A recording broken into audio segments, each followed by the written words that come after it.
Bonjour les amis et bienvenue dans cette deuxième partie de la FAQ, de la deuxième FAQ de cet été consacrée donc à l'actu de l'Olympique Lyonnais et au Mercato. Alors je vais passer donc aux autres questions que vous m'avez posées. Donc Rodolphe Pignat lui a 2 questions.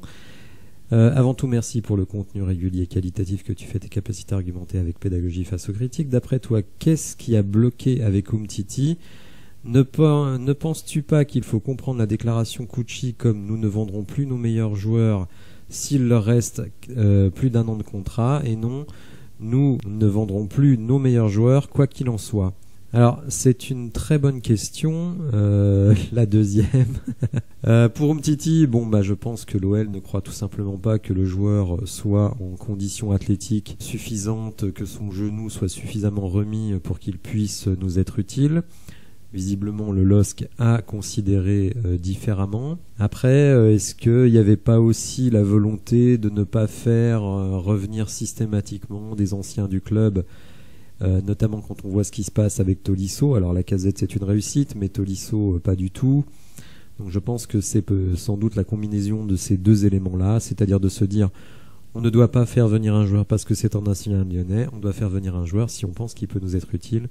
Et visiblement, ce n'était pas le cas avec Umtiti. Sur la deuxième question, et ça c'est très intéressant, Monsieur Cucci a effectivement dit on ne va pas vendre nos meilleurs joueurs, mais moi je pose la question, qu'est-ce qu'on fait en juin 2024 avec ceux qui sont en contrat jusqu'en 2025, et notamment Ryan Cherki et Lukeba. Je rappelle que Bradley Barcola lui est en contrat jusqu'en 2026. Donc là, on sera bien obligé de les vendre. Donc cette antienne, nous ne vendrons plus nos meilleurs joueurs, si, on est bien obligé. Ou alors là c'est carrément de la folie furieuse. Si on a envie de voir des joueurs partir gratuitement comme Memphis Depay ou Semawar, etc., franchement, alors là pour le coup, je trouverais que ce serait une mauvaise chose. La seule chose que je pourrais accepter, c'est qu'il reste s'il prolonge. Toujours pareil. De toute façon, regardez ce qui se passe quand même avec Mbappé. Ce qui gêne le PSG, c'est pas vraiment qu'Mbappé s'en aille, c'est qu'il s'en aille gratuitement. Alors lui dit qu'il veut aller au bout de son contrat. Rendez-vous compte, si quelqu'un comme Mbappé dit cela, alors c'est peut-être pas ce qui va se passer, mais s'il dit cela, si dans 1 an Ryan Cherki et Lukeba disent je vais au bout de mon contrat, vous avez des mecs qui ont une valeur aux alentours de 40 ou 50 millions, donc ils peuvent vous rapporter 90 millions que vous pouvez réinvestir, ils partent gratuitement. Qu'est-ce que vous faites? Donc cette phrase « nous ne vendrons plus nos meilleurs joueurs », non, ça n'a pas de sens. C'est même de la mauvaise gestion. Enfin bon, ça c'est mon point de vue, et je pense que tout le monde pourra s'accorder là-dessus. Déjà, moi j'étais favorable à les faire partir les 2 dès cette année. Après j'ai changé un peu mon avis, notamment sur Ryan Cherki, parce que je pense que la valeur de Ryan Cherki ne va pas baisser dans la saison qui vient. Celle de Lukeba, à mon avis, va stagner. Mais c'est surtout que Lukeba, on ne peut pas lui augmenter son salaire, alors que Cherki, lui, a déjà un bon salaire. Donc c'est surtout ça qui fait que j'étais favorable au départ de Lukeba. Donc non, ne pas faire... vouloir garder à tout prix ses meilleurs joueurs, oui, s'ils prolongent, mais s'ils ont plus qu'1, et moi je vais même jusqu'à 2 années de contrat, s'ils ne veulent pas prolonger, il faut effectivement les transférer pour récupérer quelque chose en échange. Deuxième question, ton avis sur les révélations de Romain Molina? Aulas fait tout pour pourrir la réputation de John Textor. Alors, je dirais que John Textor, quoi qu'il arrive, il sera jugé aux actes. Donc, est-ce qu'il y a des choses qui sont sorties dans la presse pour nuire à la réputation de John Textor? Moi, j'ai beau chercher, je ne vois pas. Donc, s'il paye un cabinet pour ça, en tout cas, je ne vois pas les effets. D'ailleurs, quand j'ai parlé de Romain Molina dans une vidéo récemment, je dis c'est peut-être vrai, mais quels faits spécifiques sont à attribuer à Jean-Michel Aulas? Moi je n'en vois pas. D'ailleurs, Aulas, quand il veut critiquer la gestion de l'Olympique Lyonnais, il le fait en interview, donc il paye son cabinet. Pourquoi? Non, je ne crois pas. Enfin, je ne crois pas à cette théorie, je la trouve ridicule, et de toute façon Aulas n'est plus en fonction, Textor a les clés. Aulas a dit ouvertement ce qu'il pensait de Textor, de Cucci, etc., de la manière dont a été gérées les choses. D'ailleurs, je note que comme par hasard, la feuille de route, notamment la vente de Karl Toko Ekambi pour 20 millions prévue par Jean-Michel Aulas, est sortie juste après. Donc je me dis, c'est sans doute pas Jean-Michel Aulas qui l'a fait sortir, cette info-là. Donc si quelqu'un l'a fait sortir, ça vient forcément des bureaux de l'Olympique Lyonnais, et donc téléguidé par le duo Textor-Cucci. Donc bon, pour moi, tout ça, ça n'a pas grand intérêt. Peut-être que c'est vrai, mais moi je n'en vois pas les effets. Et surtout, Romain Molina n'apporte absolument aucun fait précis, donc je trouve ça sans grand intérêt. D'ailleurs, c'est pour ça qu'à l'époque, je n'en avais pas parlé. C'est pas parce que certains textoristes disent tu caches les infos sur Aulas quand elles sont à son désavantage. Mais non, mais je ne suis pas défenseur de Jean-Michel Aulas. Je rappelle que j'ai fait une vidéo, je crois au mois de septembre ou d'octobre de l'année dernière. Vous pourrez la voir, qui s'appelle les bonnes saucisses de tonton Jean-Mimi, où je fais une vidéo sur tous les mensonges de Jean-Michel Aulas. Au début de cette année, j'en ai parlé récemment, j'ai fait une vidéo pour expliquer le bilan financier calamiteux de l'Olympique Lyonnais imputable à Jean-Michel Aulas. Donc si certains estiment que ça, c'est défendre Jean-Michel Aulas, je trouve que c'est un raisonnement qui, moi, personnellement, m'échappe. Je m'en fiche de Jean-Michel Aulas, je lui suis reconnaissant pour tout ce qu'il a fait. Je ne suis pas content de la manière dont il a construit le budget, et il est, et je l'ai toujours dit, responsable de la structure du budget. La grande différence, c'est que lui assumait cette structure, c'est-à-dire l'obligation de vendre, eh bien, quand vous avez des trous, et d'ailleurs même quand vous n'en avez pas beaucoup, vous devez vendre. John Textor, lui, il a dit « moi je ne vends pas ». Alors bon, est-ce qu'il va tenir sa parole? Je ne sais pas, mais en tout cas, la DNCG n'a pas souscrit à cette démarche. Donc je ne fais simplement que constater que John Textor n'a pas fait en tant que chef d'entreprise ce qu'il fallait pour mettre son entreprise dans les meilleures conditions pour réussir cette saison. C'est pas juger John Textor, c'est juger les actes de John Textor. Il a arboré une tactique qui s'est lamentablement vautrée. Moi je n'y peux rien. Après, certaines personnes peuvent contester cela, mais ce sont des faits. Donc je veux bien qu'on conteste des faits, mais les faits sont là, ils sont sous nos yeux. Je sais qu'il y en a qui ont du mal à y croire. Je ne comprends pas cette affection pour John Textor. Quand il dit on ne vendra pas nos meilleurs joueurs, alors déjà moi j'estime que Lukeba c'est un joueur correct, mais sans plus. Enfin, je veux dire, on vous propose 35 ou 40 millions pour Lukeba, mais moi je le vends tout de suite. Pour ce prix-là, vous pouvez avoir des défenseurs centraux compétents. Pour Ryan Cherki, donc je l'ai dit, je conçois qu'on puisse le garder une année de plus. Et Barcola, il est en contrat jusqu'en 2026, donc pour moi il n'y a même pas de question. D'ailleurs, ceux qui disent pour défendre Textor, Aulas, il voulait vendre tout le monde, non, pas du tout. D'ailleurs, ce document qui est sorti, il envisageait simplement la vente de Lukeba, de Malo Gusto, qui, je le rappelle, a été fait aussi avec l'accord de John Textor, de Karl Toko Ekambi pour 20 millions, et de Kadewere et Oskachar. Alors on dit, oui, Karl Toko Ekambi 20 millions, c'est n'importe quoi. Bon, bah oui, c'est n'importe quoi, on est bien d'accord, mais vous avez fait Romain Fèvre et Thiago Mendes. Bon, bah, vous avez vos 20 millions, donc à la limite, je comprends même pas cet argument. D'ailleurs, je ne sais pas si je l'ai dit dans une vidéo, mais il a utilisé Transfer Market. Alors ce qui est drôle d'ailleurs, c'est que certains disent « Ah, mais il aurait dû utiliser CIES Football ». Alors justement, j'ai regardé récemment CIES Football, qui évalue encore aujourd'hui Karl Toko Ekambi à 15 millions. Alors que Transfer Market, à l'époque où l'évaluation est faite par Jean-Michel Aulas, il est valorisé à 12 millions. Donc bon, alors 12 millions c'est pas 20, donc 20 évidemment c'était ridicule. Mais vous avez fait Romain Fèvre et Thiago Mendes, bah vous avez vos 20 millions. Donc bon, tout ça pour moi c'est vraiment du vent. On s'en fout totalement. Moi ce qui m'intéresse c'est le mercato de cet été, et je constate que là le 31 juillet, eh ben, il ne se passe toujours rien. Alors on a Mata, oui, mais Mata, je le rappelle, c'est du Bruno Chéroux. On a Skelly Alvero, bon bah j'attends qu'il nous montre quelque chose, et puis bah je constate que bah on n'a pas de banc, notamment en attaque, et il y a encore plein de questions qui se posent et ça n'avance pas. Alors les dirigeants lyonnais disent on a reçu les conclusions de la DNCG seulement lundi dernier, donc il y a une semaine. Oui, bah maintenant vous savez sur quel pied danser, il est temps d'avancer sur les sujets. Bon, pour le moment ça n'avance pas. Je ne fais que ce constat. Faire le constat de l'échec actuel de Textor, ce n'est pas glorifier Jean-Michel Aulas. C'est complètement crétin de raisonner comme ça. Jean-Michel Aulas, il a échoué 2 années sans Ligue des Champions. Il a attendu beaucoup trop longtemps pour virer Peter Bosz. Bon bah écoutez, ça ce sont des faits aussi. Et si j'accuse Jean-Michel Aulas, pas me dire t'es pro Textor, c'est idiot. Bon bref, je passe sur ce sujet, vous voyez, il m'agace un peu. Parce que en fait, quand vous essayez de décrire une réalité, on vous dit ah oui mais si tu dis ça c'est parce que t'es anti-intel. Ah bah si tu dis ça c'est parce que t'es pro-intel. Mais moi je suis ni anti ni pro, moi je suis pro-Olympique Lyonnais. Et ça m'agace ceux qui font du mal à mon club. Et Jean-Michel Aulas a fait du mal à son club sur la toute fin de sa présidence.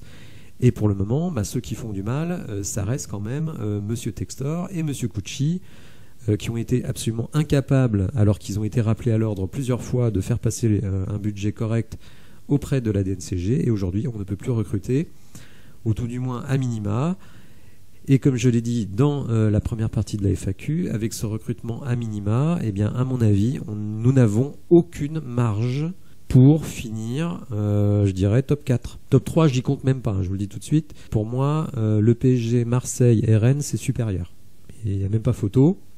Donc même top 4, bah, je dis, ça va être très difficile. Ça va être très difficile. Les révélations de Romain Molina, moi tout ce qui n'est pas... D'ailleurs vous pouvez le voir dans mes vidéos, à chaque fois que je cite une information, je dis pas tel influenceur a dit que, tel intel a dit ça, non. Moi je fais confiance aux journalistes, donc je cite toujours mes sources. Et bon, il y a des sources d'ailleurs que je ne vais plus voir puisque en début de mercato ils ont dit des trucs qui se sont révélés totalement faux. Donc c'est aussi une période d'apprentissage pour moi de la qualité de telle ou telle source d'information. D'ailleurs je pense que sur les dernières semaines vous pouvez reprendre les vidéos. Si vous trouvez beaucoup de trucs qui sont des fake news, bah écoutez, je suis preneur. À mon avis, il n'y en a pas beaucoup. Peut-être en tout début du mercato, oui, en effet, c'est possible, mais les sources que j'ai identifiées comme finalement n'étant pas fiables, eh bien, je ne les reprends plus. Voilà, alors ça aurait pas dû faire si long, mais bon, j'ai fait long, tant pis. Penses-tu que l'on sera européen la saison prochaine? Si oui, dans quelle compétition? Me demande Michi-san. Eh bien, écoute, je pense qu'on sera européen. À quelle position? Bah, le podium me paraît très difficile, surtout si le mois d'août ne permet pas de recruter de manière puissante, hein, notamment un vrai numéro 6 et un ailier. Si on fait ça, bon, faut voir aussi la qualité des joueurs. Si on fait ça, je pense qu'on peut peut-être chatouiller le podium. Il faut savoir que la 4e place peut être qualificative avec 2 tours préliminaires. C'est ce que va vivre Marseille cette saison, enfin cet été. Moi, je nous vois, disons, à la lutte, donc derrière les 3 que j'ai déjà cités, je nous vois à la lutte avec Lille. Rappelons que Lille, en expected points, hein, pas expected goals, mais en expected points, était premier de Ligue 1 la saison passée. Alors, il faut voir, est-ce qu'ils vont garder Jonathan David ou pas? Ils essaient de transférer, mais pour l'instant, il ne se passe pas grand-chose. Mais là, ils ont recruté un joueur, là, Haraldsson, qui a l'air très intéressant. Je nous vois à la lutte aussi avec Lens. Monaco peut-être, je ne sais pas, je comprends pas trop ce que fait Monaco. Bon, Nice, je n'y crois plus. Donc voilà, à la lutte avec Lille, peut-être Monaco et Lens, parce que je pense que Lens aura du mal à se remettre du départ de Fofana et d'Openda pour la 4e place. Je pense qu'elle est possible, mais effectivement avec des marges vraiment très très minimes. Évidemment, à titre personnel, je souhaite que l'on soit dans le top 3 pour s'éviter un tour préliminaire de Ligue des Champions. Alors, Kevin Perrin me demande « Salut, est-ce que tu penses que Perry et Adrielson vont pouvoir venir à l'OL cet hiver suite aux restrictions de la DNCG? Merci. » Alors, j'ai essayé, je vous assure, j'ai essayé de trouver les salaires de Perry et Adrielson, donc qui sont 2 joueurs de Botafogo que John Textor a d'ores et déjà annoncé comme arrivant l'hiver prochain à l'Olympique Lyonnais. Bon, évidemment, les salaires au Brésil et les salaires français n'ont rien à voir. Ce que je peux dire, c'est que Jeffinho est à un peu plus d'1 million d'euros. Donc, a priori, ça a été une augmentation de salaire pour lui, même très importante, pour qu'il accepte de quitter son pays pour venir en France.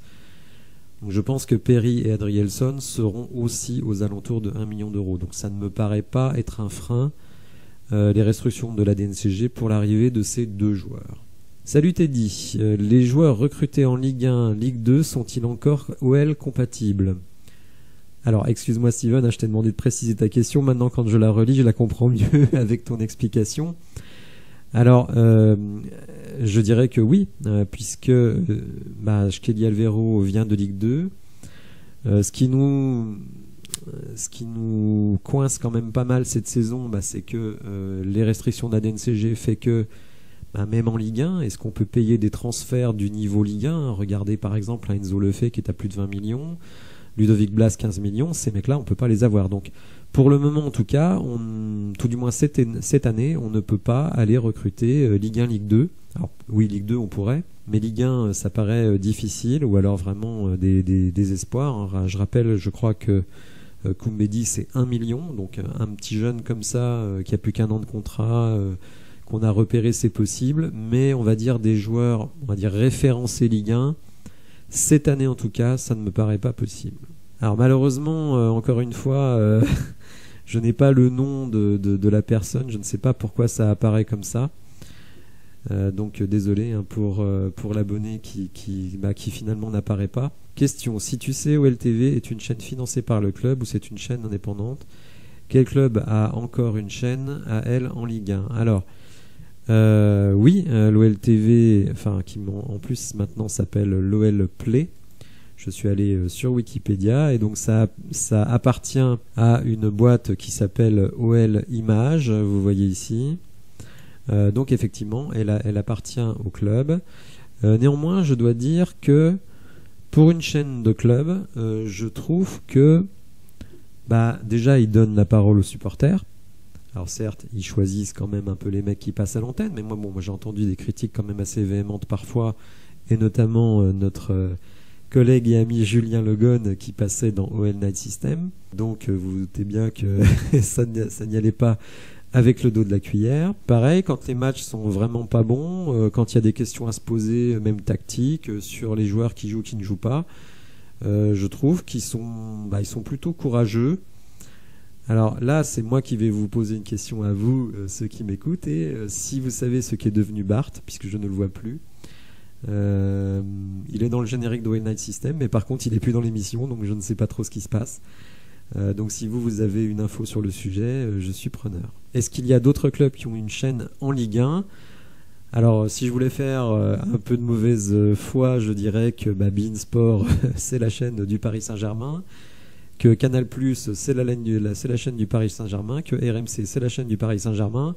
Donc effectivement, le Paris Saint-Germain, je pense à des chaînes YouTube, mais des chaînes de télé, il y en a déjà pas mal. L'Olympique de Marseille, je crois, avait une chaîne, mais ne l'a plus. Donc je pense qu'effectivement, on est le dernier club français, mais peut-être que je me trompe, qui a encore une chaîne à lui. Mais je constate, alors je ne sais pas comment c'est pour les autres clubs, donc je ne veux pas faire de conclusion, mais qu'il y a beaucoup de chaînes YouTube et Twitch qui traitent de l'Olympique Lyonnais, donc ça je trouve ça très bien, et je pense que globalement elles sont plutôt de qualité. Je ne les connais pas toutes, celles que je connais font plutôt bien le job, et d'ailleurs je trouve qu'ils font un très très bon boulot, notamment sur les lives, vous savez ma réticence sur les lives, mais je trouve qu'eux ils font très très bien le job. Alors deuxième question de l'internaute, malheureusement sans avoir son nom. Comment ça se passe quand Lyon doit acheter un joueur et le présente à la DNCG, un mail avec tous les contrats détaillés? Si oui, on a une réponse rapide ou c'est comme dans la fonction publique? Écoute, honnêtement, sur la procédure, je ne sais pas, mais je pense que ça doit se passer à peu près comme tu le supposes. Est-ce que c'est rapide? Je pense qu'en semaine c'est rapide, mais si vous faites un recrutement le vendredi à 17h, je suis pas sûr que vous ayez une réponse avant le lundi. Donc voilà, ça c'est une intuition, mais je n'ai pas plus d'infos que ça. Alors Farid Brahimi me demande, moi j'aimerais savoir quand un live avec Thomas M. Show. Alors comme je l'ai dit dans la première partie de cette FAQ, je n'ai pas l'intention de faire de live, donc pas plus avec Thomas M. Show que quiconque. Ce qui est assez drôle, c'est que figurez-vous qu'il y a 2 semaines, je pense, Thomas était au Jardin des Plantes à Paris et moi j'y étais 2 jours plus tard, donc on aurait peut-être pu improviser quelque chose au Jardin des Plantes, ça aurait été assez marrant. Voilà, ce qu'il faut savoir, c'est que moi je n'ai aucun problème avec Thomas et les chroniqueurs de Lyon Fan TV. Ça se passe très très bien, je crois qu'il y a de la place pour tout le monde. Alors David Devoix me demande: j'ai un doute à notre capacité à retrouver l'Europe.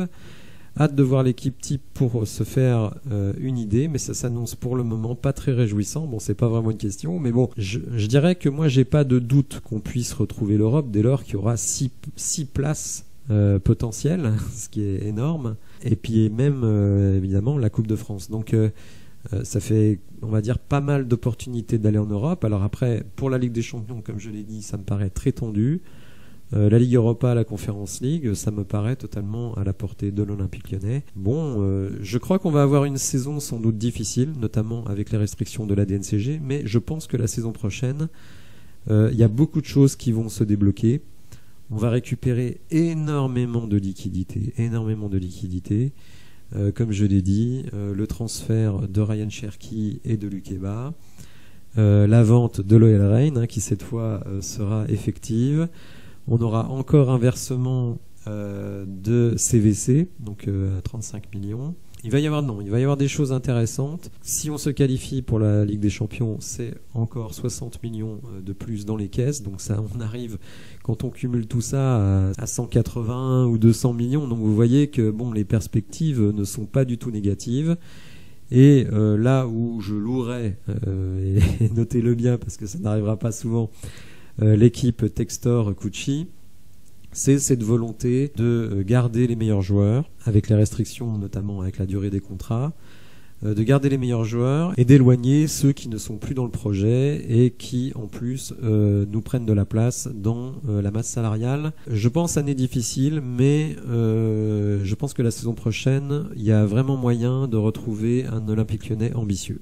Alors, Sébastien Maurice me demande: penses-tu que Pathé et IDG se soient retirés à cause de la présidence glissante de Aulas?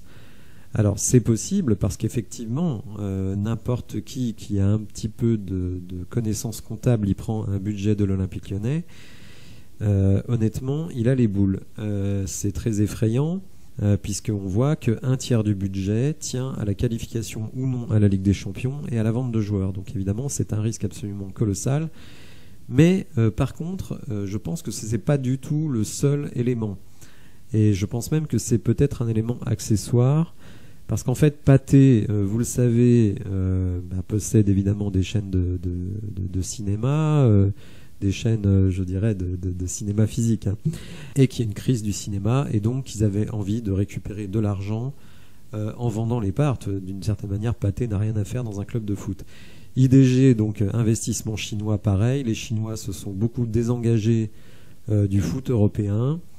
Donc ils ont voulu tout simplement vendre leur part. D'ailleurs, bon, c'est quelque chose qu'on pourrait rétorquer à Jean-Michel Aulas s'il se plaint de la situation actuelle, c'est que lui-même aurait pu racheter les parts, tout simplement. Il ne l'a pas fait, il aurait pu racheter les parts pour rester majoritaire et rester le boss. Il a décidé de ne pas racheter ses parts et en plus de vendre une bonne partie de ses propres parts. Et donc il a perdu la main sur le club. Mais je ne pense pas que ce soit la présidence glissante d'Aulas qui ait provoqué ça, c'est plutôt le fait de vouloir reprendre ses liquidités. Alors Charles me demande dans quel championnat Lyon devrait recruter. Moi je suis un peu de loin, mais quand même pas mal, parce que j'aime beaucoup l'Ajax d'Amsterdam, l'Eredivisie, donc je pense qu'on devrait davantage aller en Eredivisie.